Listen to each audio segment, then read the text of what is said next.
All right, all right, all right, all right, all right. So, as you know, this is the beginning, the gathering. We got to make sure that everything is correct today. We have Mr. Different back in the building, man. He happy belated to his son and whatnot, and happy Father's Day to all the fathers out there doing what they do best. I'm talking about the responsible ones, not the Not not the, the what dudes the that just bust a nut and just leave. Nah, we ain't talking about you guys. We're talking about the fathers that are there for their children and all that great stuff here.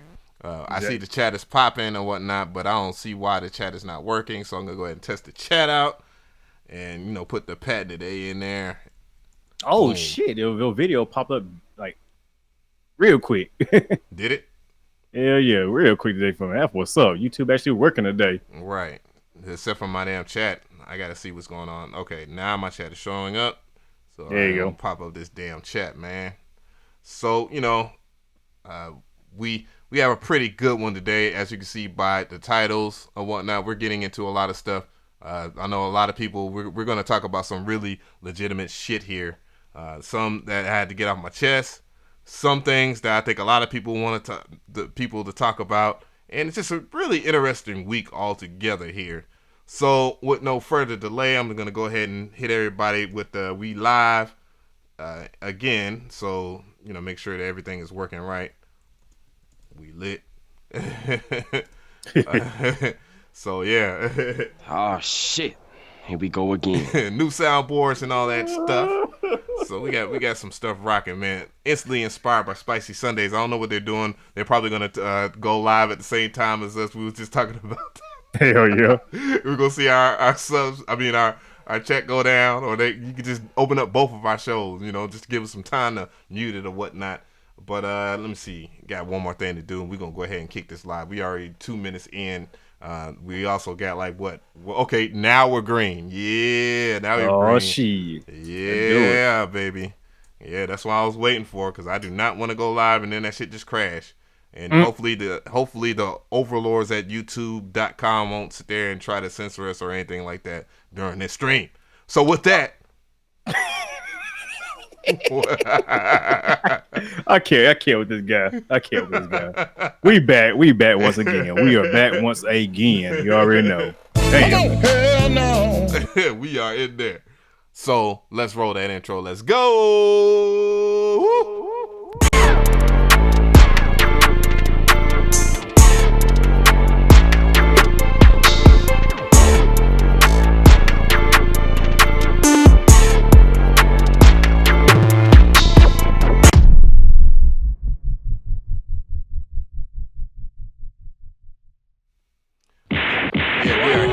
Shout out to Tony Darling subscribing in between the podcast. Hey.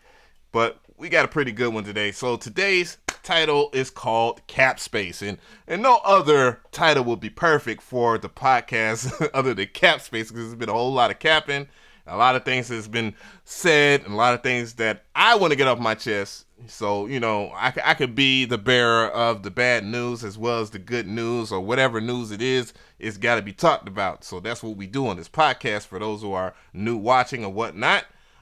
Again, special guest Mr. Different. Mr. Different is back this week. Shout out to Freshy Fresh for filling in for Mr. Different last week. I really do appreciate him. It was a really good podcast too at that. So yeah, I was surprised. After I had to watch it after my son's birthday, because that's why I was at. And it was really good. I enjoyed it. I was like, oh shit, man. You had to find a replacement for me. God damn. God damn. Hell no. Happy Father's Day, everybody. Yes, once again, happy Father's Day. Same to you. Same to you, Ab, too, man. Hey. Fathers, it's hard being a father and a producer and all that, but the ones out there doing it, man, shout out to you, salute you, keep it up, Word. Take care of business, handle business, do what you gotta do. It's it's tough out here for us, Yes. We need our appreciation too, Word. Shout out to all the new fathers out there too, and oh hell yeah, and the old fathers. Hey, we all in there. Old fathers, new fathers. Yeah. So somebody said happy child support acknowledgement day. Oh man, Yeah, Lord goodness, and that was Greg Johnson with that good one. Greg Johnson got a chuckle out of me.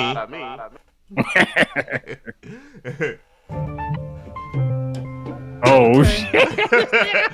Man, watch my shit get demonetized just because Demonetized that little hard as clip. hell. So, as you know, we always go into things that we are talking about here. I got to get rid of this damn bar, but we're going to talk about some of the community stuff. I asked a question, a poll rather, and, you know, I said I have a serious question and I need answers. And this goes right into the title, which is DJ Khaled, which is one of the first topics we're going to talk about. And it was, did you think DJ Khaled's Father of Assad album was better than Billie Eilish? And I hope I didn't mispronounce that. Or Tyler, the Creator's album. Why? So we have 9% yes. All 9% DJ Khaled. Nah. Come on, hell no. DJ counting all the features on there. Yo. We better stop. Stop. So it's at 162 votes, 9% yes, and then 91% no. I mean, I agree with that. I agree with that wholeheartedly. I'm sorry. You know. So we got to read. Oh, man. We got to read. What is going on here? So we have V-Class Beats, and he said, I think it has a lot to do with the timing of the release. All the albums have their moments, but Tyler creatively stick out way more than Khaled's. Khaled has the usual rollout, but nonetheless, I like songs from both albums. Okay, so that's fair assessment. Now we have noodles. Oh shit. Here we go again. we know the noodles gonna come with it every time. So same shit versus new shit, really. If he spent more time producing and less time eating, he would have made a better product, my bad. And he missed out his number one by taking a number two. And I'm done. Come on, hell no. Yo. So I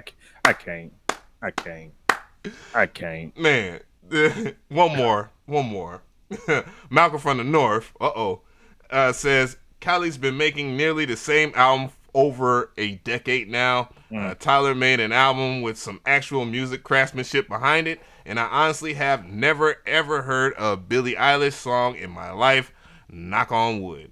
So I assume that he doesn't know Billie Eilish. A lot of people say that she's like this generation's Britney Spears, so that means that she's making a lot of bubblegum music. But I actually enjoy a lot of her music. I like her production though. I mean, she got that. I like the production behind it in her voice. Yeah, it's a good contrast. It's like really nice. I don't know. I want to say like hard hitting stuff, but then she got the nice soft voice. I like her stuff. You know, I'm not a big fan. I'm not like a Billie Eilish super fan thing, but I do like the stuff I have heard from her. Pretty dope. And then she did some very creative music videos too that made me go, actually, okay. That one video had me creeped out with a giant spider and shit. I was like, nah. Yeah, I don't deal very well with spiders at all. At all. But Spiders and lightning, two of my biggest fears. I won't even lie. So, but then the damn Tyler Creator album was fucking fire, man. I love this shit. I loved it. It was dope. It was interesting. It was new. It was fresh. It was a new spin on it. I mean, it was. I liked it. I enjoyed it. Yeah. I listened to a few songs on the Khaled album, but like I said, it's like at this point you know what to expect from Khaled. He gets all the biggest names right now, throw them on a track with some overly produced beat and with some it's just the same thing with DJ Khaled. Gang of features always get the hot people at the time or whatever the case is, and that's it. It's like just roll it out, and it's a manufactured song. Like it feels like as if they sent that record to different studios and then collectively got it all in one place and then just put it all together. Sounds like a DJ mixtape all together, and you can't really expect that. You can't expect much from that, man. It seems like an assembly line at this point with DJ Khaled. That's all it is. It's the same thing. You know, put the part here, send it off. Put the part here, send it off. It's nothing like. It's not like it when he first started doing it, man. When it was like, oh shit, this is unique. This is dope. You know, it's like I remember like the first DJ Khaled song that really got me with the big collection thing was "Holla at Me Baby" back in the day. And what was the other one that came after that? We taking over. We taking over definitely got everybody, and then all I do is win, which was super classic because it had that championship, that sports theme to it, that vibe to it. So Yeah, that's a really big record. Shout out to Lou Diaz. Shout out to Lou Diaz. He mixed that record, by the way. Then that big ass fucking mega remix they did to it. They had fucking everybody and their grandma on it. Right. I mean, Snoop Dogg, Nicki Minaj. I think back then he did remixes to all the songs back then. So he had like part 1 and part 2 and everything back then. But yeah, back then it was like this is your revolution. Now it's just like, oh, okay, just a bunch of people on the. We did say I'm So Hood, right? Yeah. Yeah, I'm So Hood. That was a really big record. Like a lot of his earlier triumphs came from a lot of what was popping early in the South and especially in Miami, in the Miami scene. He was a facilitator at that time. Now it just feels like he's just grabbing and go. You know, it's just, hey man, oh, this person's popping. Let me go ahead and do that. I mean, nothing short of what you probably wouldn't do if you were an executive producer of your album. But at the same time, it's not 100% creative when it's sounding like the same mumbo jumbo that you put out X amount of years ago, even if the production is quote unquote relative or relevant to what is going on the radio right now. Yeah, well, you look at the Tyler Creator songs, like actually, it sounds like he actually put time and effort into production, the crafting, the lyrics, the whole aesthetic, even the sound. You know, the sound is not the most polished album, but that's what makes it so good because you listen to the story, all the production behind it with the unpolishedness. It sounds it sounds really good. I like that. I really enjoyed it. Like I played the like at least twice before, before. So I like it. But so at the end of the day, another one had to be number 2. Yeah, which at the same time, I think he get mad because the whole he's saying he should have been number 1 because of package deals and all, and this gets to that whole thing too. Like there's a lot of things that he actually within his anger, his rant just revealed of how bullshit the industry is in a nutshell. Like he expected to have number 1 easily, and also within my research too, like I realized like damn, like the numbers for that the expectations, the numbers. Didn't really, it's like I didn't know how easy it was or how bad of the situation it is as far as selling records, because damn, for when 14,000 first week is actually the number that you're competing to get number 1 is like something that's difficult for you, especially somebody with the level of experience that he has. Not saying that Tyler the Creator doesn't have years under him, because he's no rookie by no means, which makes it more relevant that the fact that he has a number 1 record regardless of the situation of the industry. I just thought it was just weird. Well, it boils down to streaming now. That's the whole thing. It's streaming. That's what's kind of making it. A million streams is like what? Album sale now? I don't know the exact numbers. I don't really. I mean, a million streams don't equal nothing now. I mean, honestly, it's pennies. It's percentages of pennies at this point. I mean, no, but it's like a certain amount of streams where it counts as an album sale, though. Exactly. So it's retarded, So it's like it's dumb. But I mean, I think that's what's killing it too. Like it's like you gotta lower your expectations at this point, when it comes to that. But. And I guess he still thinks it's the CD days where everybody goes to the store and actually buys their stuff. Like he don't. It seems like he don't get the concept that everybody's now got Apple Music or Spotify or Tidal or YouTube Music or Amazon. And even his bundle didn't make any sense, anyways. I mean, the whole point of him and the whole meat of this story is the fact that he's mad that his bundles weren't counted towards his sales, which I guess quote unquote will make him number 1 in that situation. But his bundle didn't make any sense. It was bundled with an energy drink, and I'm gonna pull up the source. Yeah, like I just think it's just funny. Yeah, that was kind of dumb. Energy drink, you drink it one time, then what? You gonna keep the can? Yeah, and I mean, a t-shirt, a ticket sale, or a poster, or something like that is something you can keep for a while. Energy drink just like it's a one-time use thing. I think that's what a lot of people kept saying about it's like a one-time use thing. It didn't really make sense. Somebody's just gonna buy energy drink it's retarded. Like it's a dumb move. But I mean, I guess hey, you got to get that energy drink sold somehow. All right, so I have an interesting article here. The title of this media source is called Vulture, by the way. Come on, hell no. What a name. So, chart watchers noticed in late May when the music business Bible Billboard took 4 extra days to make their album charts. The Billboard 200 official for the week. The smart money was that Billboard was refereeing a fight between two acts battling for the week's number one, each from a different corner of hip hop. A quirky form of Odd Future member Tyler the Creator and relentless self-promotional. The relentless self-promotional MC. Never mind. DJ Khaled. Especially after Khaled performed on the season finale of Saturday Night Live. I mean, he did his damnedest to get it out there, so that kind of explains why he will be angry. Accompanied by a skybox worth of rap luminaries. He wasn't going down without a fight. That fight may be far from over. 2 weeks after the Billboard gave the week title to Tyler's Igor over Khaled's Father of Assad.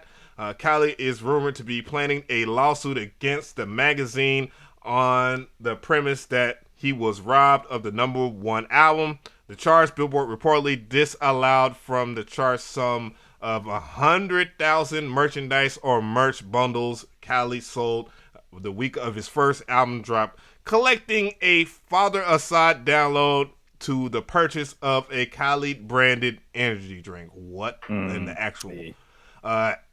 And, you know, when it comes down to, again, the way I look at this situation is this, man. Like, bruh, you are a artist. Why not sell tickets to a show or something like that? But then again, he can't really perform because he has nothing but acts from all over the place unless they really are going to, like, band the fuck up together and actually do some performances together. And I highly doubt that everybody's going to be able to show up in certain, especially if they already have, like, things that they have to show up to, like things that, you know, and that's one of the issues when it comes down to the industry in the first place. Like, a lot of people have their own set agenda, and everybody's agenda has to fit into each other. Malcolm in the North said Khaled's an MC now, apparently, to the Vulture magazine. I mean, hey, you got to talk on a rapper nowadays, right? I mean, look how music is nowadays. People just talking on the track, and they're considered artists. Yeah. So, yeah, I guess he will be considered MC. Yeah, so, you know, it is what it is, I guess, when it comes down to it. But, you know, DJ Khaled, and it doesn't even stop there. Like, the whole entire internet had fun with this dude. And it's kind of sad, but it's also kind of ironic at the same time, because Khaled was talking about how his music is a legit source and that he makes music for people to drive to, and, you know, just all kinds of just things that just makes you wonder, like, Khaled, come on, man, is this how you really feel, my dude? Like somebody can't make music for the creative aspect that it is as a musician, and that you make music that is far above their level, like a Billie Eilish or a freaking Tyler the Creator. And that's bad. And my bad, I make a joke. Oh, like they feel like do you really feel that way? And then the internet, of course, being the internet, they went all the way in. He deletes the IG video, and of course Tyler the Creator got it ripped down, and then he reposted it just as for laughs, because, you know, this kid, he don't give a damn anyways. He comes from a comedic standpoint of, like, music in the first place, so he's not gonna catch no feelings over something other than that, but he finds it amusing that people will catch feelings over it. But I just think it was just hilarious how so many people had went in on YouTube, like on the space. I don't even know half of the people, but I saw one dude, he's like an EDM producer, DJ, some sorts, and I was just like, dude, hold on, man. Like, if you're one of these EDM DJs, calm the fuck down, because you're doing the exact same thing as Khaled. Your shit is no more different, other than the fact that you might be working with artists that nobody's ever heard of, and you're doing it on the floor shit. Just chill the fuck out. You're in the same space. I know exactly what EDM DJ talking about too. I seen that video. I was like, what? Get out of here. Yeah, have several seats, motherfucker. Staying within your culture, buddy. Yeah. You don't. Yeah. So, but I think that's the sad thing about. He's talking about somehow, like you said, how DJ Khaled talking about how music is being played and all that. How he makes clap music for people to listen to, and I'm like, but that's the whole point of being an artist. You're painting your own picture of what you want, and, you know, people may not agree with it, but it's an art form. So at the same time, they're doing the exact same thing you're doing. It's just, you know, a different demographic or listen to their music. Yeah. And obviously their demographic is bigger than yours because it got them on a higher caliber, you know, high Right. ranking on the dang Billboard. So Yeah, the whole entire appreciate the sub there, Beto. But I think the whole gist of it from a lot of people, especially the people that actually made decent points, like Anthony Fantano. I mean, the first thing he said that was the album was not good. that was like a big blow, and it actually works in the favor because he's reviewed other albums and said they're not good, and a lot of people love them. I remember when 21 Savage had caught a not good or a review from Anthony Fantano, and people just went in on Anthony Fantano saying they loved the record and all that. So yeah, I mean, music is subjective. You can't. Good or bad. There's no such thing as good or bad music. It's what you like. Right. So, but yeah, you know, he gave his valid points about how, you know, everything pretty much like DJ Khaled didn't evolve enough, and we all can understand and agree that he's going with formulas that work. It worked for this time, day and age, modern times. It's easy, and then he has great connections. He's a curator, as some people have quoted him, or if he hasn't quoted himself that. But just like it's just funny as hell. And then another dude, he went in on him. He just went all the way in. Like, he was very upset. Spoke about 12 minutes talking about it. It's just was like a precursor from what I was talking about in my Red Pill video that ended up being popular. I was like, damn, I did not know that many people hated DJ Khaled for what it is. I thought he was massively loved by the masses. But I guess, you know, when you attack something like FL Studio or digital production, it's just what it is. He's detached from the times now. That's all it is. He's just detached from the times. DJ Salad. All right, I think we need to move to the next topic. All right, so we'll go DJ Khaled all day. Right, we definitely can be on that. So this one right here, this one actually hit me the most. Like, it got me to the point where I was actually talking to myself. I don't know what it is, if I'm just getting bipolar by whatever the stakes may be. I'm reading everything into it, and this is actually a homeboy of mine, by the way. I don't want people to just think I am just attacking him. I'm just weighing in on the situation because of what I thought. So, not even earlier this week, just Saturday, DJ Pain1 weighed in on a video or a couple of articles that were out. And, you know, he titled it Old Town Road Producers Sued for Millions Over Unclear Samples, Lie Exposed. And I don't know. I think from my gratification, like, I had to give him respect for what it is because, you know, as a unsaid or alleged or a so-called media source himself, he's entitled to his opinion, and he will have his own facts and things that will, you know, sell those facts in there. But, you know, I'm going to chime in after I play a little bit of an excerpt from this. I think I have it low enough so I don't just randomly get a strike, or if I did get a strike, it'd be probably from Pain1. But here we go. Found infringing the sample on Old Town Road. Is a multi-million-dollar lawsuit next? This is what we're calling journalism now? All right, so with the all due respect to, I guess, Digital Music Network or News. Damn, I said network and that says news. All due respect to them, I will say this. Now, that title is actually inciting something that would not make any sense when we're talking about the original source. The original source was this right here. It was the music making site that can get you a global hit or a lawsuit. So they was kind of trying to spin off to that. So I'm gonna go ahead and chime in on that a little later, and we'll give our. So now you have all these goofballs running around who read the headline, they see the word infringing and the word lawsuit. Oh, there was a lawsuit. It was an infringement lawsuit. That's like saying. So basically, what he's going to get into is he's going to say that a lot of people just read the headline and then they just run with that and go on social media and say whatever the hell they want.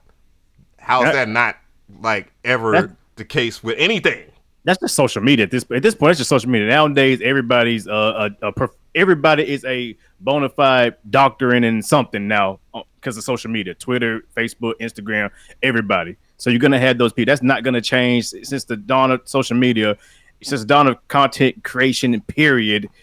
That's what it is. Always going to be there. That's what it is. It's people are going to act like they know everything. Like I said, if you had these people giving out freaking information about, you know, how to stop, you know, how to copyright stuff correctly and how to keep yourself against sued. Now they don't know a damn thing about it because when you look at their numbers, they ain't sold a damn beat in their life and all that. But yet they're a bona fide, mentor on how to do this. So that's just social media. And I think you just gotta at this point you just gotta kind of just accept and be like, okay, yeah. You may know what you're talking about. This guy may not know what you're talking about. The guy who don't know nothing gonna go off whoever sounds the smartest, and that's what it. Even if they don't know what they're talking about, well, that's just what it is. You have to necessarily sell a beat to actually know how to copyright a beat or whatnot, and you don't gotta have much experience unless you're reading, because a lot of people have to paraphrase to make their tutorials anyways, or paraphrasers. Yeah, but I say anybody can do that. I'm saying but you got people who don't want to actually take the real legit. Like they'll pretty much take bits and pieces from other stuff and then form their own kind of analysis and their own kind of professional how to properly do stuff instead of actually learn this stuff. And I understand that just get annoying. You got people who just blatantly don't know nothing but try to teach people stuff, and that's what it is. It's just social media. So right, I mean, I feel them on that though. Yeah. So I'm gonna go ahead and play the rest of it right here. This statement about the lawsuit. This is a word. I mean, when you read a headline as a producer or as a young artist and you see this word lawsuit, that's gonna scare the hell out of you. Was there a lawsuit? No, there wasn't. That's the issue. Which is correct. It was no lawsuit. And then you also see within, he's actually on the Rolling Stones article right there now. But also he had went into a tangent. And by the way, I think everybody should watch that video. It actually is doing very well for him as well. Because, DJ Pain1 is not a dumb dude by no means. But right. I have the original article up, and there's some things that when the person that wrote this article, which she's actually a brilliant, you would allegedly say she's brilliant because of her background and education and whatnot. You would figure that she would know what she's talking about, perhaps just because of the base of school, and then you're talking about Rolling Stones, and this is all figurative language in a nutshell. It's an article just to talk about the temporary issue. Or the issue that's at hand that could allegedly happen from it. This is all alleged. Like, a lot of shit is alleged, but you can see some of the factual things about it, especially with the fact that, of course, it is a sample in there. It's a sample from Nine Inch Nails. And the sample itself was a Creative Commons sample, I believe, that was put out for a contest. Creative Commons meaning that you can use this for, just to publicly allow people to listen to it. You can have people listen, but as long as you're not collecting monetary value on it. And this song is getting monetary value. Lil Nas X is getting monetary value. Young Kyle is getting monetary value from this stuff. I hope he ain't one of those producers that's just sitting there just smiling and shit. Got that goddamn one check and that's it. Getting a whammy, you know what I'm saying? Because off top, I'm pretty sure every single time that Lil Nas X, granted the fact that you have Billy Ray Cyrus already, he's getting the biggest checks possible because of the crossover hit that this song is. I mean, respectively, what I really have probably, I guess, the biggest issue with is the thing that DJ Pain1 ignored about this record. This record in itself was manufactured towards controversy. Like when they took it off the country charts because they didn't make the qualifications of a country record, quote unquote. It was because obviously it sounded more trap than it did sound country, but at the same time you could hear the country inspiration from it. And then it became this whole the selective outrage that what social media works on as far as racism and the fact that he was being disrespected because he wasn't a white guy doing country music. So therefore, Billy Ray Cyrus, which has a daughter, Miley Cyrus, that had another conflict that I find had a conflict that I find pretty hilarious, because I remember her stating, even though it was a quote unquote from her, so it was a small part of the interview when she said that she was done with hip hop because it ain't nothing but bitches and all about bitches and hoes. But yet when she was doing it herself, she was doing it on some other old slap bitches on some bitches and hoes shit. Yeah, exactly. So she could have came into it and did it a different way, but she didn't. She just But here we go. We have the White Knight within Billy Ray Cyrus coming in and making that hit record with Lil Nas X. Then it becomes even bigger than what it was. But obviously, And somebody in the chat was saying politics. Yes, absolutely. It is what it is when it comes to that. But I just find the irony of Miley Cyrus having that statement years ago, and then now we fast forward, we have Old Town Road, and her daddy is on this record or whatnot, even though it's not a bitches and hoes record, quote unquote. Right. But yeah, I just find it hilarious. Like, we have the White Knight come in to save the rapper, and now the record is huge. And we even had people that downplayed it as far as them giving Billy Ray Cyrus his congratulations. But more on topic here, that in itself, the song itself actually benefited from controversies that wasn't that was barely. That didn't exist. It just came out of nowhere. Just blah. Like somebody, and it picked up because of how society works when it comes to hot topics such as racism and what you call boycotting and all other kinds of stuff. Or that's not even the right word for what we're talking about. But I'm just saying, it benefited from the selective outrage. And that's what this article is doing in a nutshell. Pretty much. And what I found funny about this article is, again, we covered this before. They pulled up Abe Baxton in there, of course, the CEO of BeatStars. A lot of things changed on BeatStars allegedly when it came down to samples and putting out your samples and whatnot. But when I did discuss with Pain1, and it really wasn't even a discussion, he was like, dude, he said, you always could tell people that you had samples in your beat beforehand. I was like, damn, he's right. He's right. So it's not that big of a deal that you had to reveal that you had a sample on. It would be responsible to allow the artist to have a chance to say, I don't want to buy this beat because, it has a sample in it. Though it would have been dumb of Lil Nas X not to buy that track if he just because it had a sample in it. Right. Smart move. Perfect timing. So, this whole entire article was disrespectful towards the so-called music producer. And when I say so-called, I'm saying it as just so-called because that's how we are referred to as music producer, not as a sign of disrespect. And, it just comes down to another thing that really pissed me off because we had a discussion. We had an early podcast, last year, when I was really trying to dive into the podcast stuff. And we talked about another situation, which was the Nick Mirror situation. The Nick Mirror and the Sting situation. And, in that particular video, DJ Pain1, I didn't even write down the timestamps. I should have did that. So I don't sound like I'm bullshitting or making anything up or just attacking Pain1. But he talked about, a lot of these guys didn't know what was going on. How did we not know what was going on when all this information was coming from Internet Money themselves? Was talking about, Sting wants this amount of money from the song. Even Juice WRLD, Caden chimed in on it. And then just like Nick Mirror, even though he was 17 years old, you would think somebody that has been making records beyond the scale of our imagination, I guess, would have a legal team that would tell them, hey man, that's the interpolation of a record here. It makes sense if you would credit Sting on that situation. I mean, it's obvious that when you listen to that record, when I first heard my son play it, and I didn't know that Nick Mirror produced that record or who Juice WRLD was, I was like, damn, I say somebody sampled that Sting shit, and regardless of it being replayed or re-interpolated or whatever, dog, you still got to give credit to that artist. But what the issue that I had with what Pain1 said in that particular regard was, dude, you're basically siding with some people that literally put all their information out for the internet to respond to and to get a reaction from it. And, granted, it's none of our business. It is our business when it is put out in the public. Like that is definitely anybody's business at that time, especially when you have. So we're going to talk about credible media sources. You're going to tell me that TMZ is not a credible media source because they actually did a video on it. You know what I'm saying? Like, how are they not credible?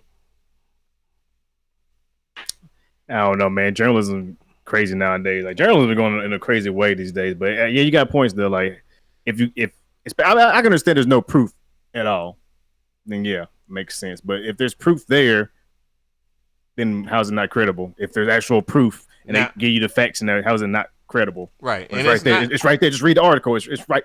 Just don't read that. Fuck the headline.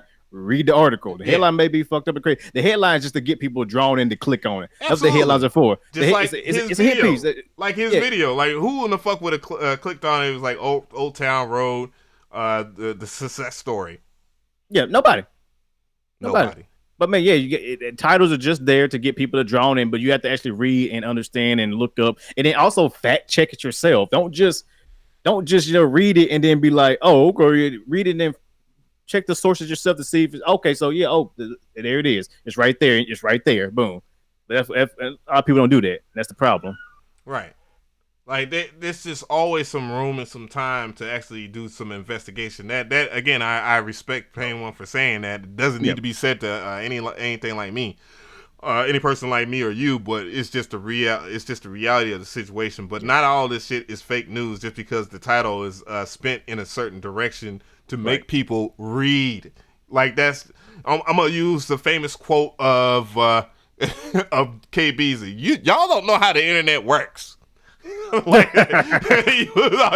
KBZ always used to say that, like during his come up time when he used to use the whole how TM88, this is his special folder, this, that, and the third, and this is how TM88 use this, or this is how Southside does this. What his recent video that is streaming well was the this is how Future makes or how you make a Future Xanax beat or whatever the shit is. I haven't heard the album yet, by the way, but I will. And, I will do a music theory video based on facts. But there's plenty of people that use that shit, including Internet Money themselves. Like, you can't be mad. Like, it's just like a double-edged sword to be mad. Or not even a double-edged sword. It's just like contradictive, I would say, to be mad or be mad at everybody else for doing one thing. But yet, the people that are involved in the situation, they're out there putting Metro Boomin thumbnails and stuff like that in the picture, and saying how to make a simple beat, or this is how Metro Boomin do this. You don't fucking know Metro Boomin, do you? Or if you did, and given y'all stature, why the fuck would y'all even use fucking Metro Boomin's face on your thumbnails when you can use Nick Mirror? Because Nick Mirror has accomplished a lot of good stuff in the past past year or so. So why not just use him on every fucking thumbnail? We don't know how the internet works. Yeah, we don't know how the internet works. We don't do that type of videos on a daily basis. So we don't know how we get those views or anything like that. Exactly. So that's all it is, man. It's just come down to it. Like nowadays, people just take time and just read stuff and just actually, and just read. I mean, there's nothing wrong with reading. Reading is not bad. No, I mean, it's not bad, kids. It's not bad. But it's not with bad. with that statement, and then when he jumped into the defense of Taz Taylor and the Internet Money crew or whatever, this is what I felt right here. It was at this moment that he knew he fucked up. Like I was mad. I was mad as shit. And I was mad on different levels anyways, because the thing I don't like about when you jump into defense of some people like that I've already been using other people's likeliness and all that to garnish their numbers, to get those type of numbers and to ball out and to persuade the beginner into actually watching the videos and stuff like that, and to make people more interested in their content. Like, dude, like that shit is already a disrespectful thing that they're coming from, regardless of it being positive or negative. And I'm not saying that we as a community should not be positive, but the thing is, you can't have people, you can't have this shit one way and not do it the other way. Like, we got to do it all the way the right way then, and that's not gonna work anyways, because that's not how his shit is gonna work. It's just like, again, like KBZ, you don't know how the internet works. Like, it is what it is. Yeah, it is what it is. I if anything, everybody should be doing this shit because you should see that general success, and most people on YouTube are doing that. Like, they'll just use somebody else's title in there, put some damn clickbait shit in there, and then have people watch the content regardless of it being true or not. People are watching it, and people will subscribe to anything. The lie is better than the truth is how most of this shit work anyways. Exactly. Like, matter of fact, I might do it today. I might make a video today and do that. How to make a Metro Boomin type beat without knowing anything about what Metro Boomin does on his type beat. I'll make a how to make a Metro Boomin counter melody video. I guarantee off the title alone, that shit is going to do a lot of numbers, regardless of the non-factual things that was stated within the damn title and the thumbnail. Facts. That's just facts. So it is what it is. Oh, it's KBZ. It's KBZ's birthday today. Happy birthday, KBZ. That is what's up. Oh, how old is he? Like 18 now? 18, 19? Probably. 18? Welcome to being an adult, nigga. It's Your shit about to get real. Yeah, your man now. Here you go. It start. Let the chest hairs come in, my nigga. Well, nah. I say we hit 21. Nah, I say we hit 21. Definitely be the man. We hit 21. So, but still, 18. Hey, happy birthday, man. But yeah, it's, people are always going like the clickbait thing. We can't just have it. Like, you can't have your cake and eat it too to benefit, and then you go into that rivalry there.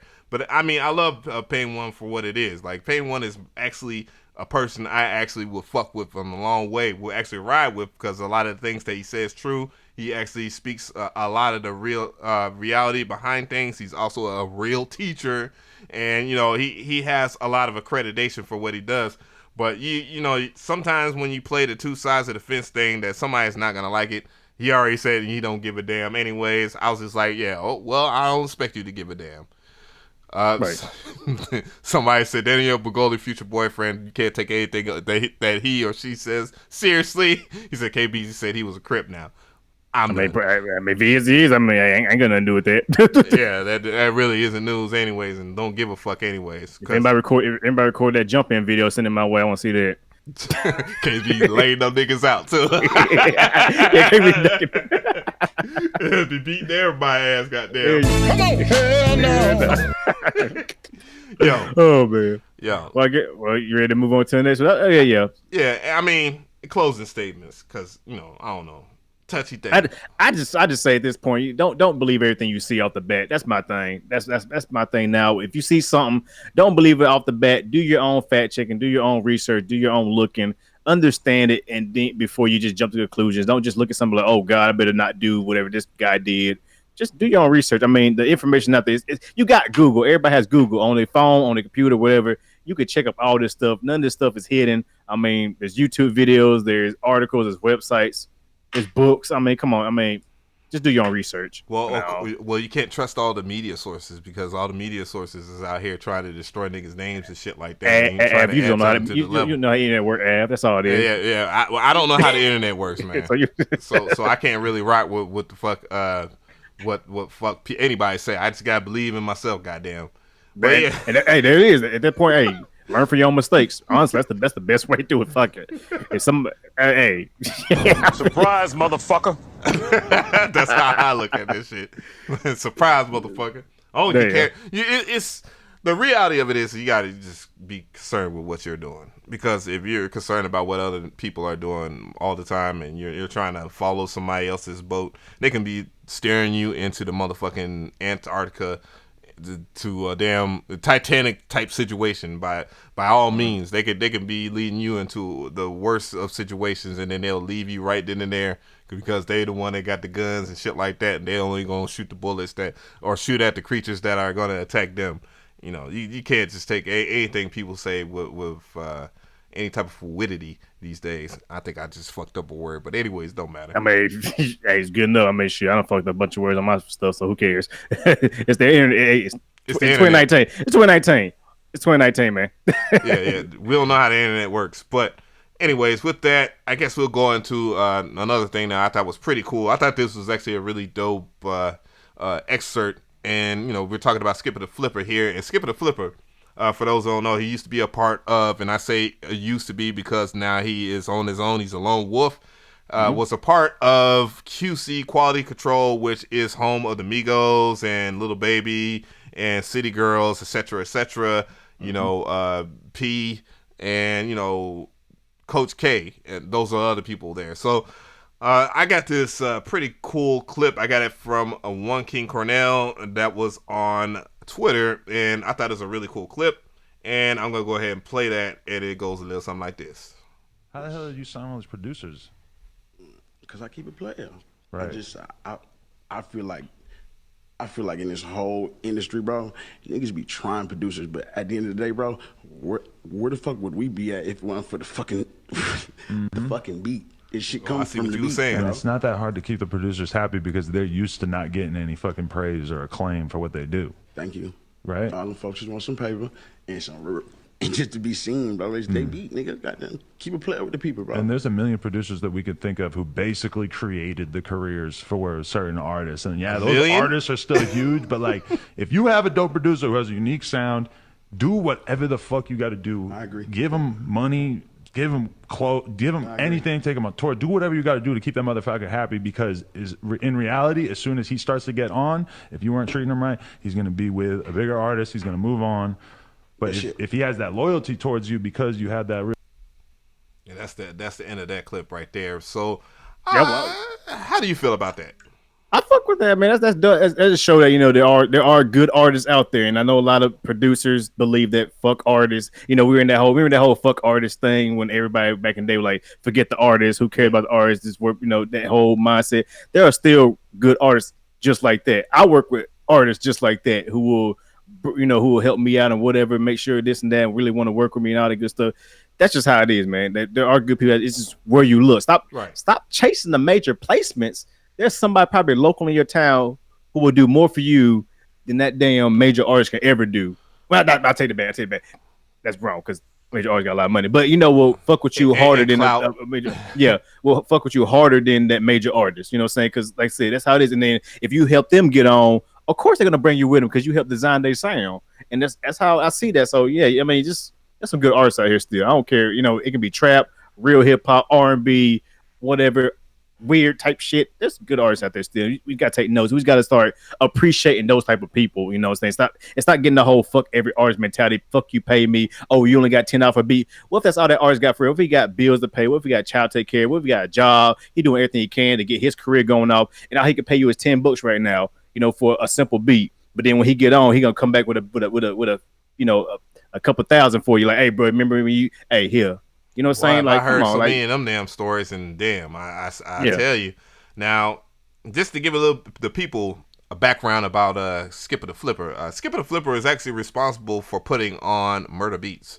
So if you look at the contrast, if you compare and contrast, or if you think about how Murder Beats has been in the industry and been producing for like the Migos and et cetera, now he's, I believe, I don't want to say if I'm wrong or not, but I do think he does hold a high chair over there at Atlantic Records right now.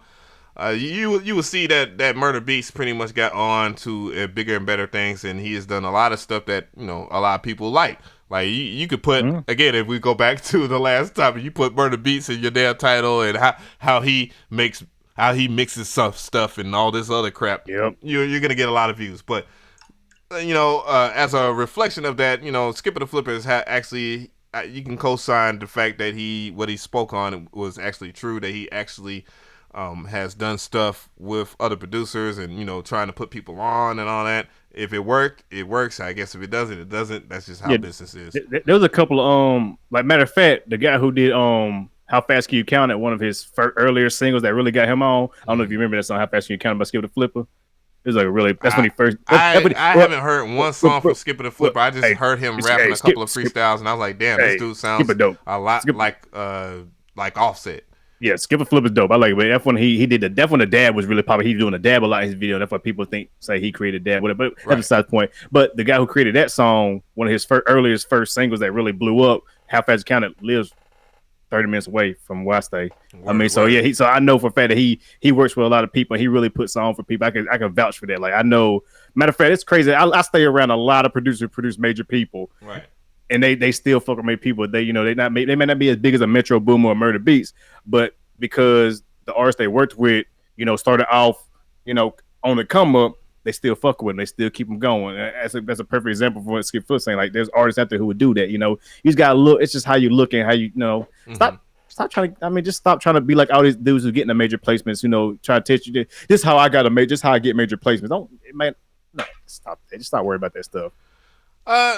I mean, my thing is about what he said. I think there's a lot of things that I can co-sign and all that, and I just feel like it sounds very good. It sounds good. How much of the play is going to happen?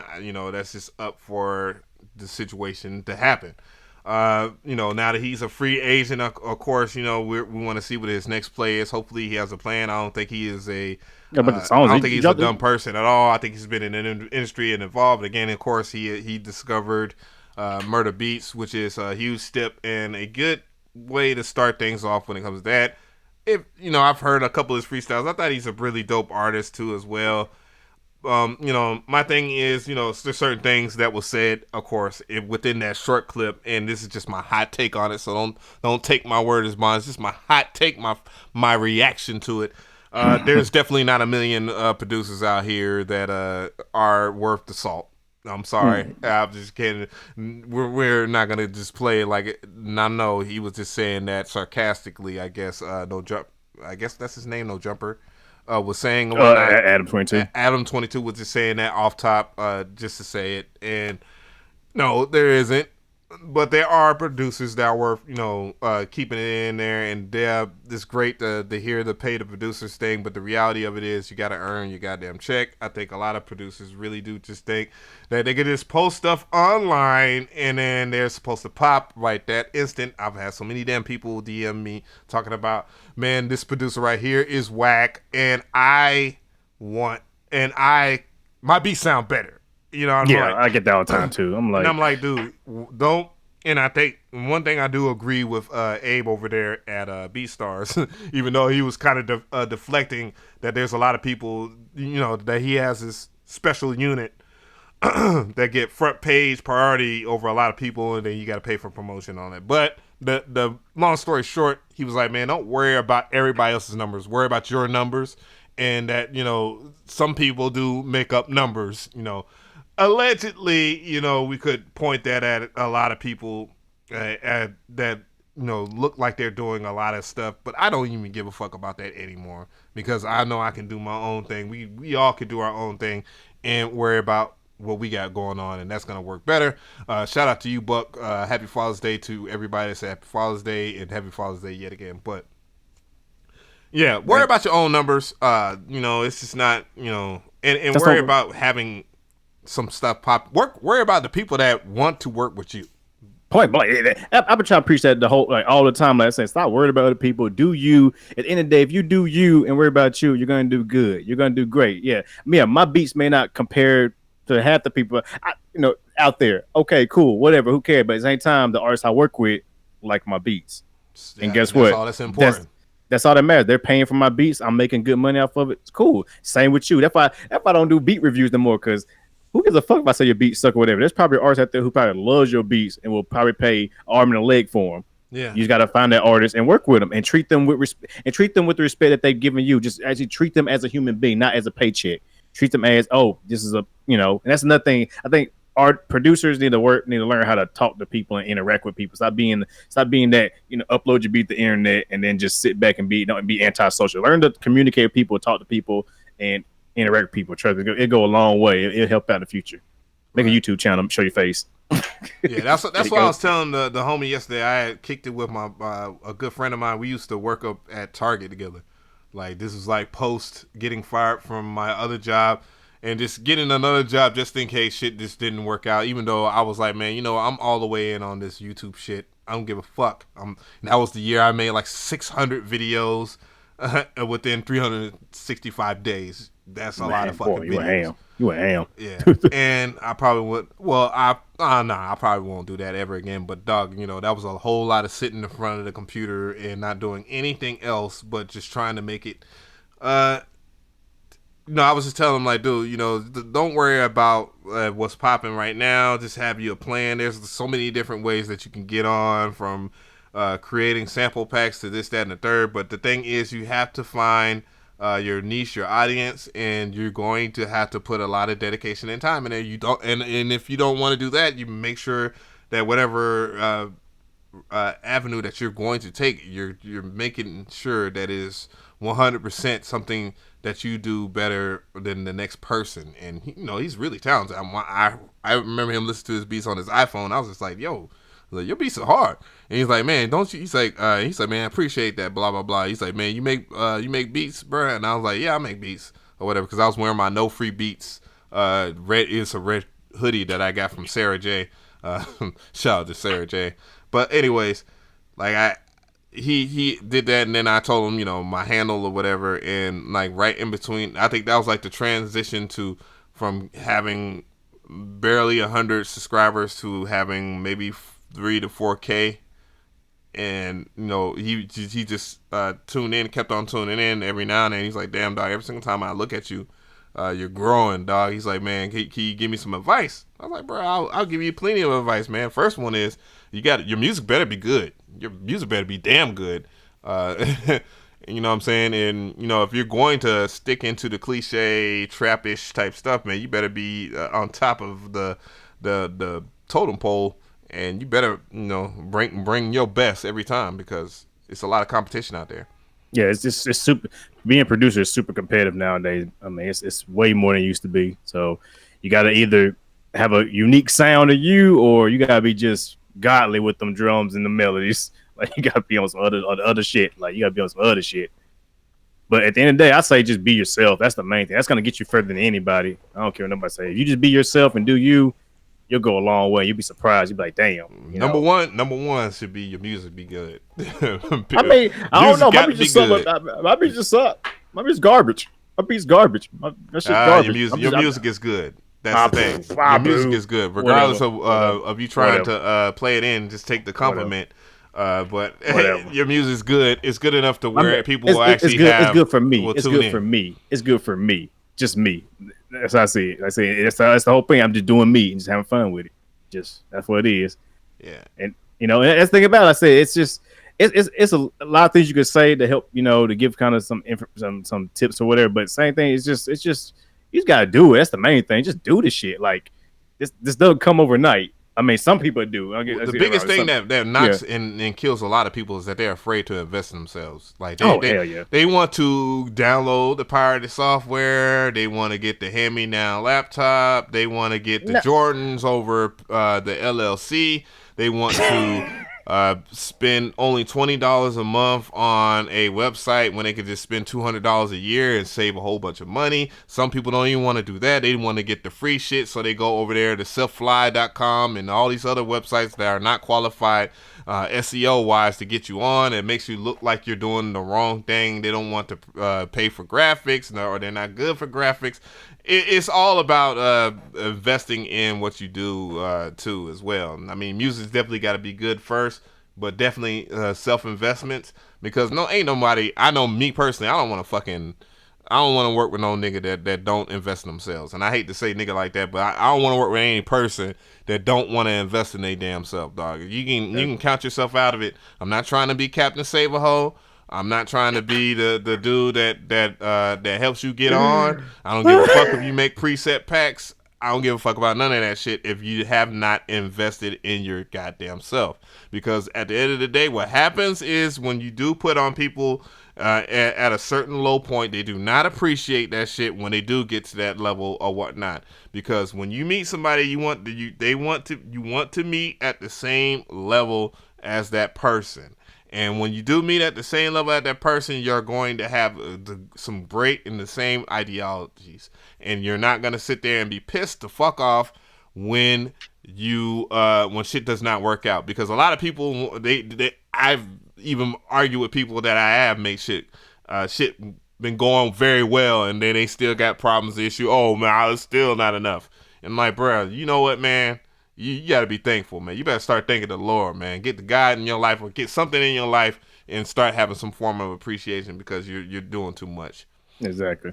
I say, investing in yourself ain't gotta mean like a couple $1,000. It can be, a little bit here and there. A little every month you may spend $50 something in your studio, something on your software, some kind of program, just to keep you going and keep that show that you serious about this shit. Because when you start putting money into something, you're gonna damn sure make sure that's gonna make money back, and more people is gonna see you regardless. Exactly. You're not gonna want to be like you're not gonna put money in anything that's you're not gonna want to make money back out of. If you do, then you must got an infinite amount of money, and why the fuck you doing it? But right. That's how I see it. Like when you start buying stuff and investing in yourself and getting stuff to help you out, damn, you're gonna make sure it get a return back. But that's what it is. So just invest in yourself, keep doing it, work as hard as you can on your beats, and just do you. Just worry about you. Fuck everything else up, man. Worry about you.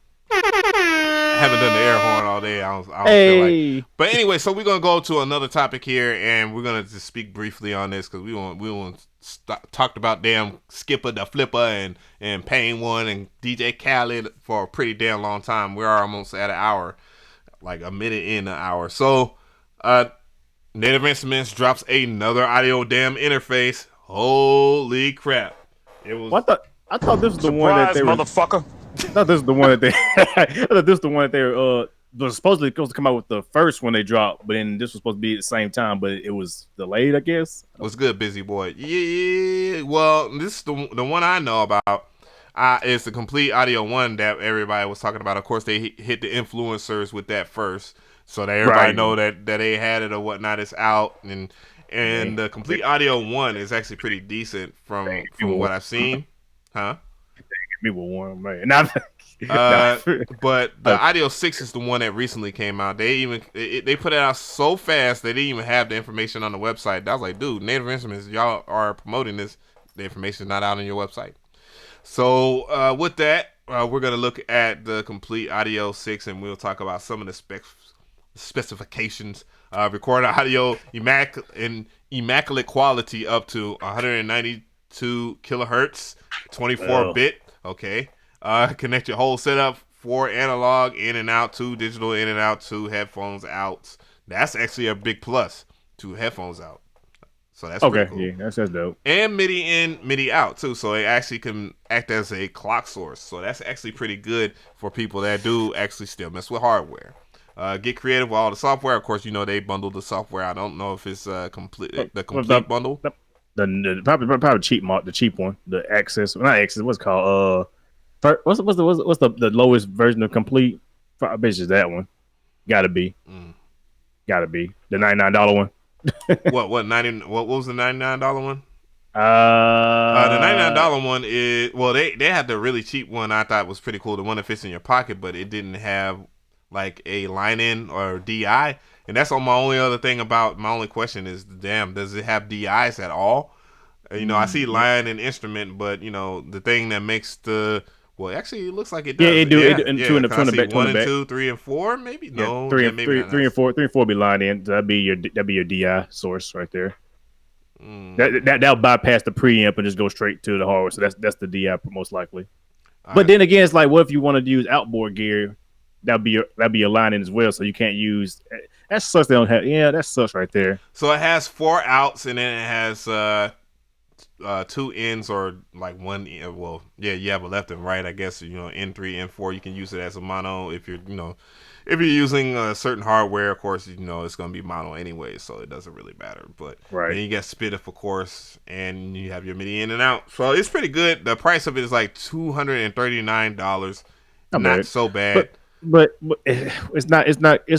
Now here's my thing. It's not impressive. It's not really what's so better about this than compared to like a the Focusrite Scarlett or something like that. Yeah, like the Focusrite 2i6 or something like that, or 6i3. I would say the most impressive part is this right here, and this is what I had took notice to, is that they actually have visualization on it. And, with things like that, that is pretty valuable information. Of course, the Scarletts, they have the information when you are distorting in your 2 ends or your 2 or 4 ends via the volume knob. They have it shows you when it's red or when it's green. That is good, of course. Those simple indications there. But this one actually has it on the out as well, so you can see stuff as far as the level when you're balancing and mixing. So that's actually a really good value in itself right there, that you can actually see that stuff is being is clipping. So that's I can respect that. I mean, it's still not impressive though. I mean, because unless that thing has mind-blowing sound quality, that's not enough. Well, I mean, your computer is sonically neutral anyways. Yeah, but the only thing you're gonna really is you're gonna base your sound quality is, I guess, the mic pre's. Exactly. So I mean, it's got like some astounding mic pre's. These mic pre's are probably gonna be the exact same as Got another sub. Damien, what's going on? Appreciate that sub, brother. Yeah, but man, unless it got it's gonna have the same mic pre's as the Presonus ones or the Focusrite ones or the Behringer. Well, I won't say Behringer. Well, Behringer's Euphorias are pretty good now. Behringer, I think all those companies actually get their mic pre's from the same people. Exactly. So it's like, what's the point even about the SSL company gets their stuff from that people don't like me to say, but it is true. So it's really not, to me, honestly. This interface is just like, you're paying for a brand. It's basically like a name brand pair of shoes.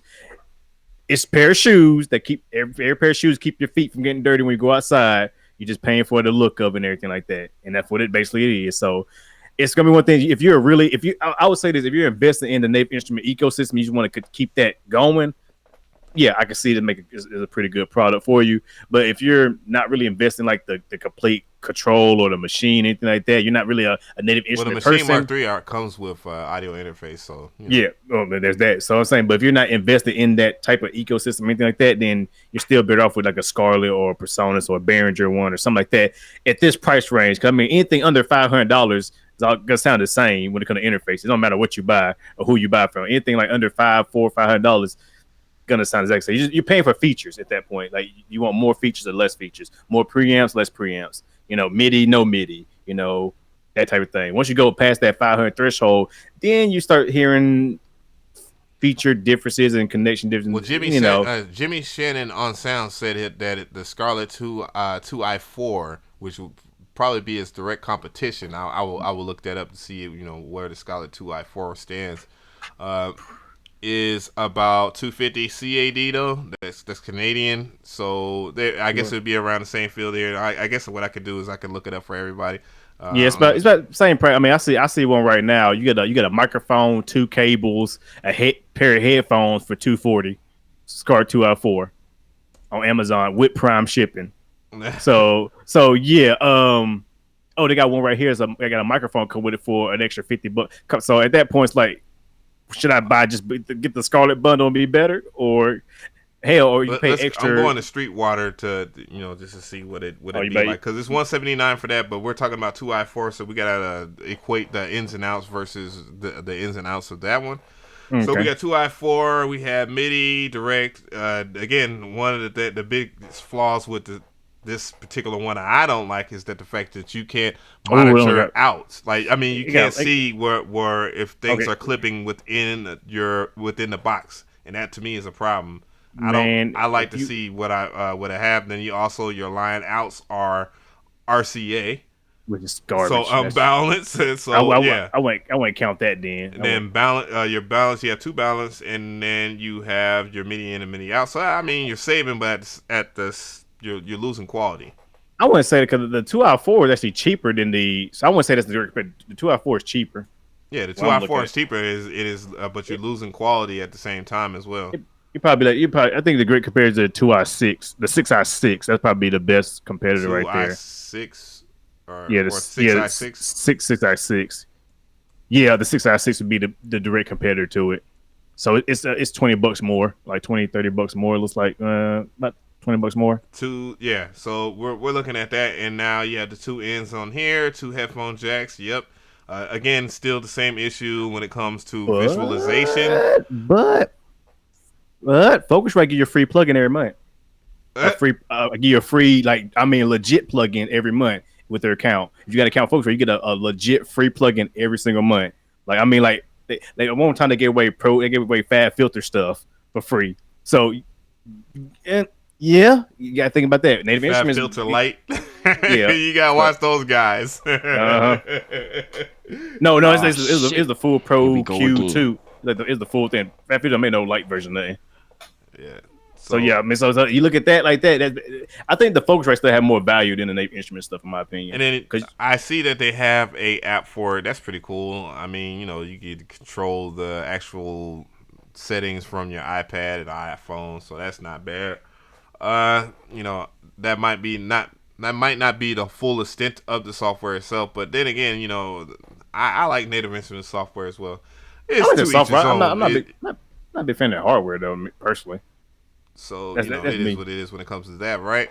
I don't complete. I don't complete. So I mean, I fucking complete. I need to get the update while I still half off before if I don't get it. You're talking about because they are doing a stupid ass deal over there at Native Instruments with the half actual off on any complete half off right now. So that's that. If you don't up, and then the updates are even cheaper. Like updating is even cheaper. So I'm gonna get that like $200. Summer I get of sound. Oh, hold on. I need the echo. I need the ambiance. Summer of Sound. 50% off updates and upgrades, plus unbeatable hardware deals. Ends June 30th. So get up on it. Oh, also Wave's doing a 50% off everything too. Yeah. I didn't make my video. I need to make my favorite Wave plugin video and drop that tomorrow. I'm working on that right now. Well, I mean, because people get asked me what plugins I like from Wave, so I'm gonna round up my favorite ones and show people so they can go ahead and cop them too while it's 50% off. Anytime there's a deal like this, y'all know I love sparing the love around. I ain't want people that hold these type things. I want everybody to get on these because, hell, everybody needs it. There's something you probably want to get, and here's a chance to get it. Go get it. No excuse at this point. All right, so last but not least, as far as topics go, we have like new stuff, and there really wasn't much of new stuff, but there was a pretty good article by Music Radar that I'm just gonna go ahead and briefly do, and that is the best MIDI keyboards 2019. They did a little update on it, and they're talking about things like for iPhones and all that stuff. Oh, just good overall MIDI keyboards. Me personally, looking at the list, I didn't really care for much of the stuff, but some of the stuff was all right. So at number one. Number one, we have Native Instruments Complete Control M32. I've seen so many people do videos about it, but I can't make it through some of these damn, like all the ones that was early out, like all the people that got it early. I don't like those type of. I need real opinions. But wait, how much is that thing? $100? Yeah. So fuck, I'm about to go buy one. So the strengths of it is it's portable, and then more keys than your average MIDI keyboard, of course. Then tight software, hardware integration. So I'm, complete control stuff, and I don't know if it actually has built-in chords or anything like that because I like my core tactile better. It's basically the smaller version of the big ones, but just like no screen and no LED, no lights on it or something like that. Yeah. So I guess I'll read a little briefly in it. Delivering almost exactly the same functionality as the Complete Control A series. This imminent mobile USB 2.0 bus power keyboard manages to squeeze 32 mini keyboards, 32 mini keys in. Oh, mini keys. Feel the accompaniment of the Complete Control. Controls into its tiny frame. The pitch and mott wheel have been replaced with pairs of short touch strips. So it just reminds me of the Arturia. What was that? Arturia key step. Small one. Yep. Yeah, and 4D encoders and numerous of buttons and uncompromised size and feel, giving full experience when it comes to browsing and manipulating plugins, operating machine, and getting hands-on with the transport and mixer of your DAW. The surprisingly information of the OLED display, which is really tiny, from the 8 series is also in place, and as is a smart play features enabling scale snapping. So I guess it does have built-in chords. Oh, there you go. Then. Well, I don't know if that is like with or without the complete control shit. You know what I'm saying? Okay. Well, I mean, if it's doing straight MIDI, then I don't know. I'll watch a video or two. DDS is in here. It has the same chorus and scale as Complete Control, but does it do that in any other DAW? Do you have to have like the Native Instrument software there? That's my question. That I would say, DDS. That's my question to you, my brother, because I know you do know these things. If it just works out general MIDI, then that's a deal. I mean, that's a bargain. I would buy that right now myself. Oh, absolutely would buy it my damn self. I would say so. It will be bought for like 130. But I see it on the website, it's $130. But I mean, on there's Guitar Sense, it was $100. I'll get that today. I'll go right now. I'll hop in the car and I go buy one. I need a smaller keyboard. I'm tired of this. I love my big one, but I need a smaller one to just travel with. And I was gonna go up to what's his face, but this. It has NI's chord mode, but does it actually work? Like, if I have FL Studio open, does the chords, like that chord mode, actually work in FL Studio? I just want to be, and I'm not trying to be a jackass when I say that was very jackass. Pretty much you're saying as long as does it work in any DAW no matter what it uses? Does it just work with the piano roll, or do I have to have like the complete software open or something like that to do it? That's what Ash Bam. trying to say, but nobody's Boom. answering that. Boom. That's all I want to know too. Like, Yeah, exactly what I'm trying to like, say. can I just put the chord mode on as I play? My piano roll will actually register just those chords and it'll print out just those chords. It does that. That is a steal. That is a buy, hands down. It comes with the complete control software with it, and where you can open up other plugins in it, and from there you can set up your chorus or whatnot. I'll double check for you though. Okay. Yeah, check see if we can do that without using any complete software. Because some people, you know, I want to use the FL Studio and stuff like that. You know what I'm saying? Yeah, because sometimes some of my plugins that aren't the plugins that I like to use aren't really aren't native instrument plugins. So can I just do it? Yeah. But, all right. So appreciate that. Appreciate that though. So number two, we'll wait for the response from DDS. Shout out to DDS for joining us, and happy Father's Day too, my brother. Oh hell yeah, brother, bro. Number two is CME X Key. I have this, and the reason why I got this was Hitty the Business. How that been about that guy? Hitty the Business. Shout out to Hitty Business. Yeah, that's my dude. And you know, this one right here is pretty good. I actually like this. I use it from time to time. It's very compact, very smooth. It doesn't have much features to it, but it does have aftertouch, and you know that's one of the pluses on it. And then I also have it's velocity sensitive. Feels good. It looks like an Apple product. A lot of people like it because it looks like an Apple product. Pitch bend in my wheel, a little unconventional, of course, because they're buttons. Oh well, I mean it's portable. You need a complete control VST and FL. That is some bullshit. That's what D-Rob Productions said. That ain't what DDS said. DDS is the native instruments guy, but you know I'm you know no disrespect to you, D-Rob. And shout outs for you tuning in, by the way. But so that keyboard, X Key, is pretty cool. The next keyboard they have at number 3, it was the Chord Micro Key 2 Air 25. I don't like it. Keep going, bro. But you know, just for the chat gang, it works wirelessly. Decent natural touch keyboard, very compact. MIDI keys are really small. The keys are really small, huh? Yeah, but joystick. Yeah, it has a joystick. Yeah. Oh, I like the joystick. Them damn R&B. Number 4, something very unconventional by Keith McMillan. That's the Q Nexus. It is at $141 or sometimes $150. I seen it for $200.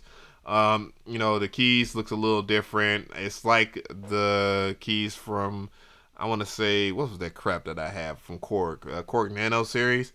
It looks like that, so it's a little unconventional and pain in the ass to look like.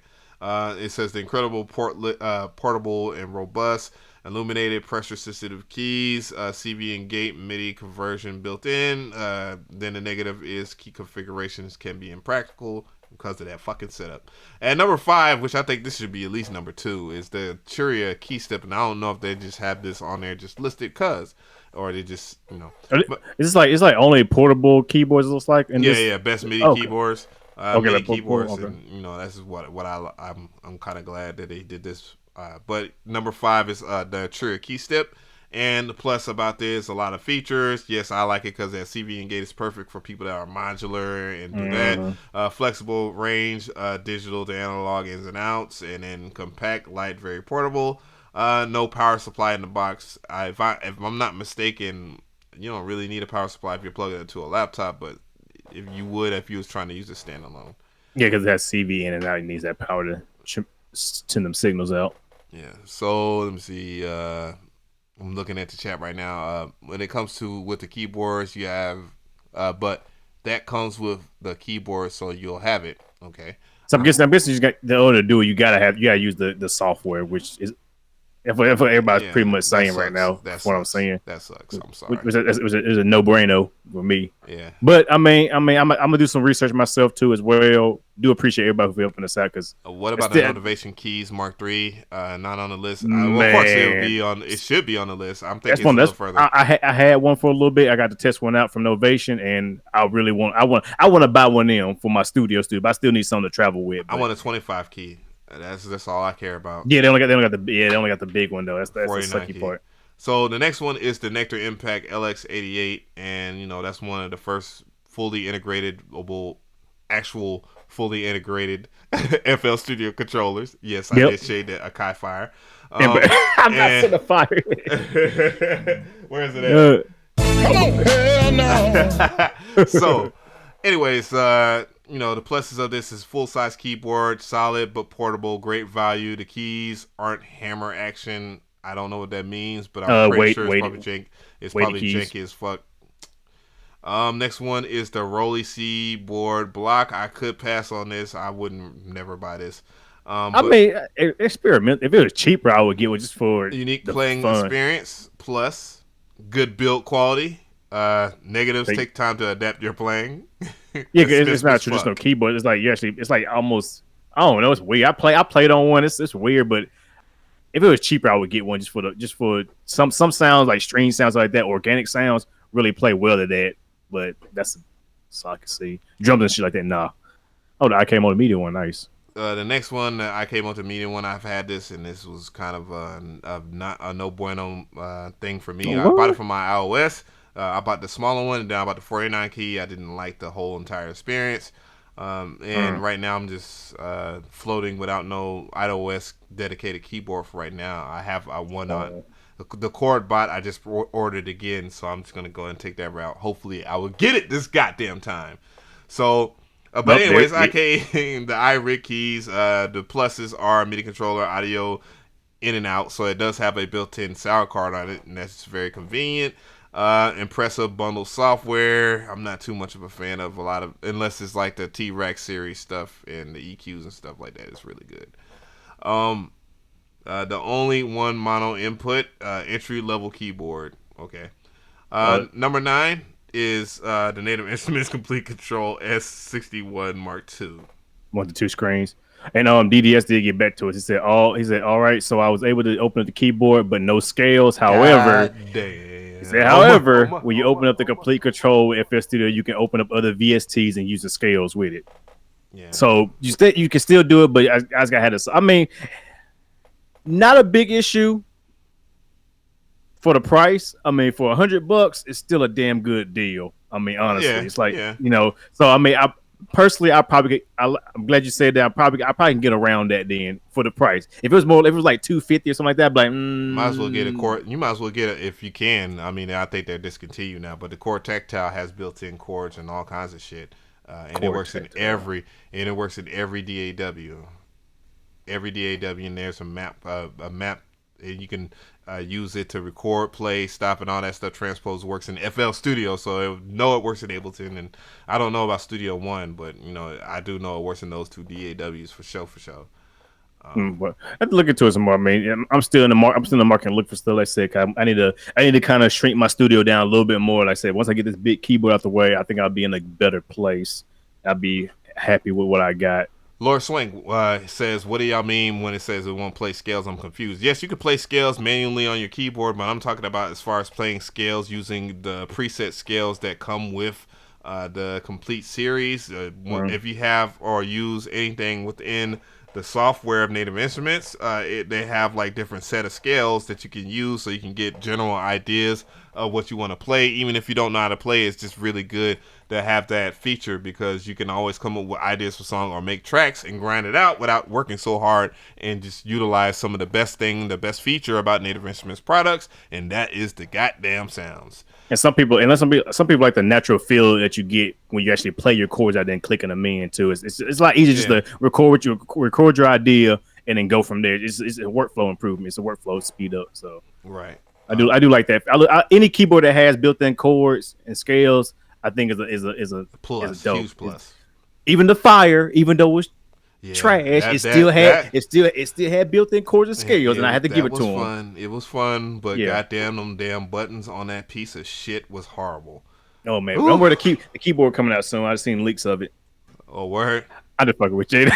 Nigga, don't play with my heart like that. You play with everybody. You gonna get fucking dislike bomb for that one, boy. Oh shit! Everybody hit an SM Zeus a dislike bomb, me. Yep. Goddamn, Savita music and shit.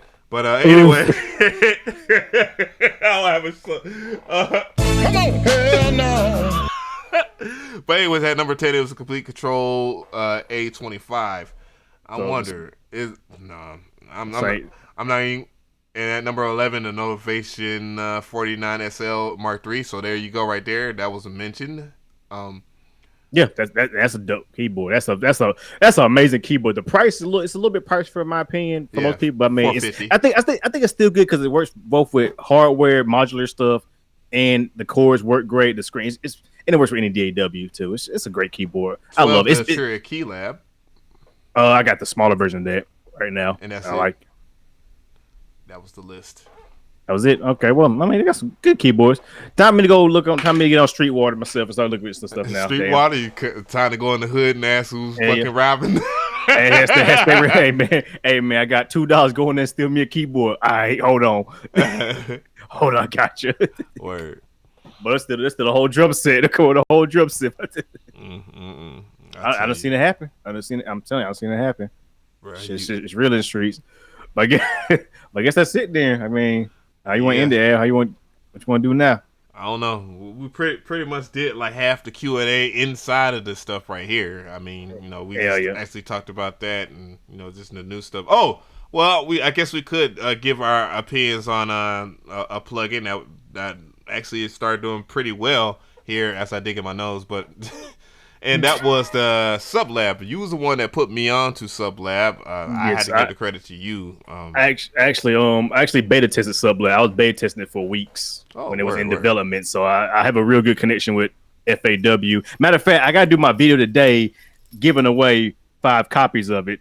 I got 5 copies to give away. So I got to go do my video and actually give away the 5 copies for people. I like it. I mean, it's like, I don't know. It's a great plugin because it's really focused. It's really focused on 808s, sub, drums, kicks, and all that.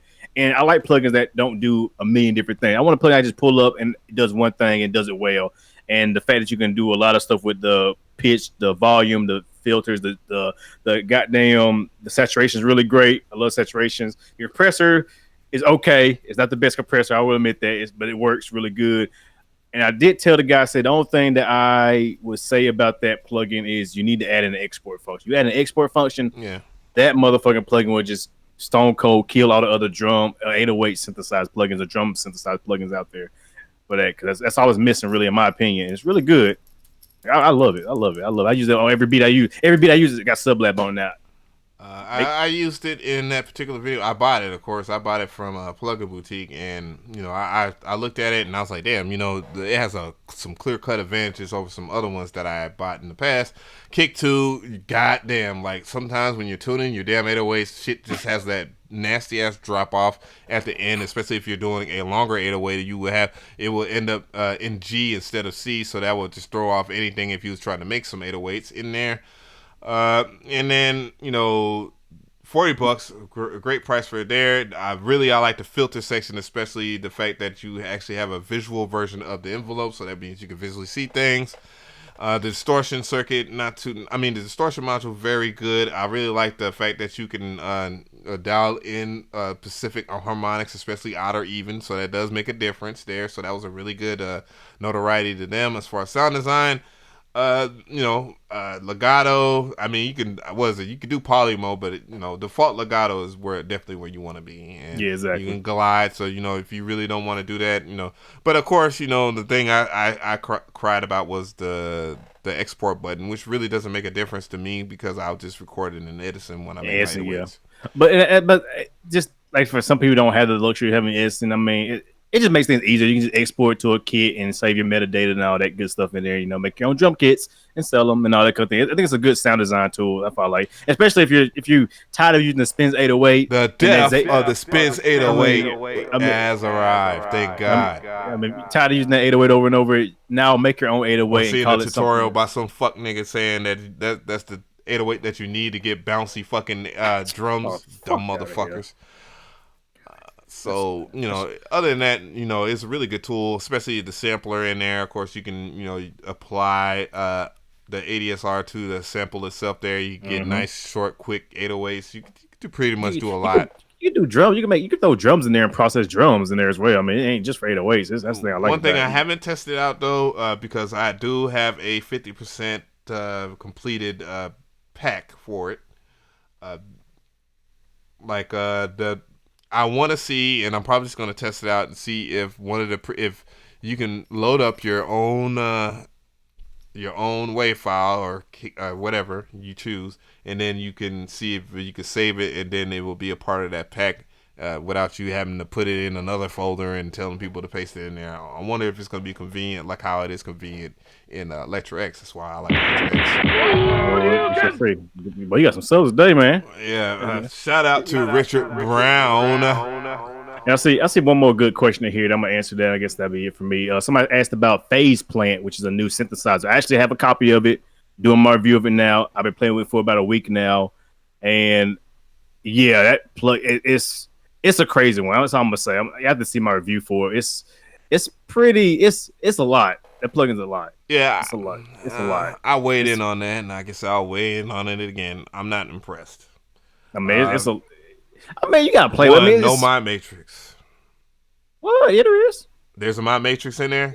Yeah, because I super overly criticized it when they tried to send it to me. I was like, dude, what are y'all doing? Like, y'all sending. Second thing though, regardless, is the price. The price is ridiculous. You had to buy extra modules. Oh yeah, they got the. You might as well just buy fucking Falcon. It's like that's one thing I said too. When I looked at the pricing structure, I was like, wow, you can buy the base model of it, but if you want extra different but if you own any of the previous plugins, buy them. I think I'll make it work with it, that type of thing. But it's like, yeah, that got me too.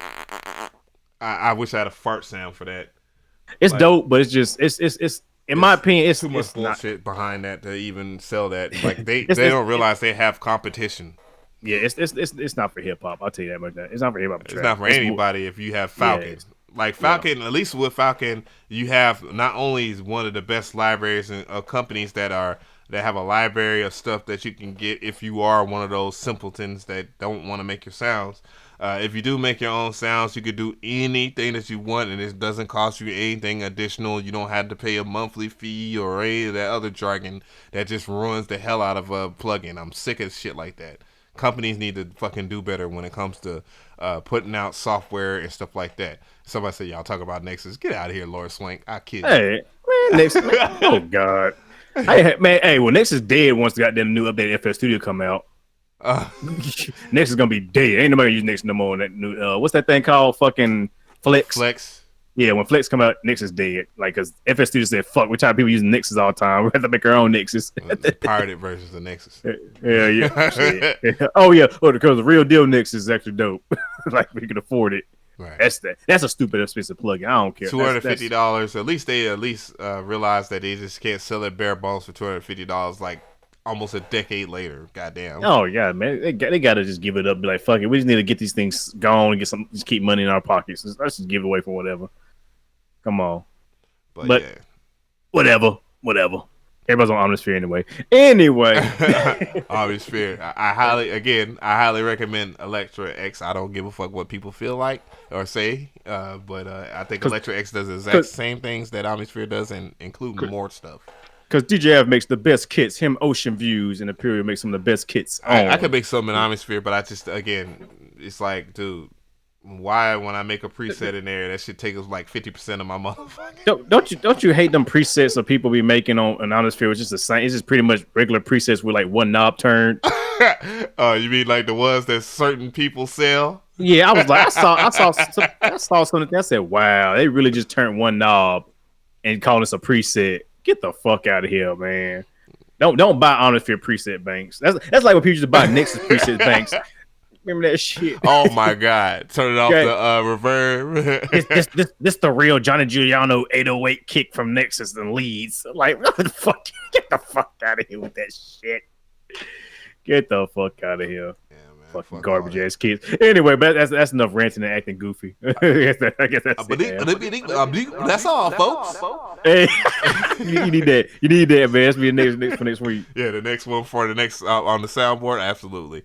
But anyways, guys, I really do appreciate everybody for joining in. Again, happy Father's Day to all the fathers out there. Much love, respect to everybody out there. Salute to my homie over here, Mr. Different. I appreciate all of the gang. You already know what time it is. Outro, which is the same as the damn intro because I'm lazy.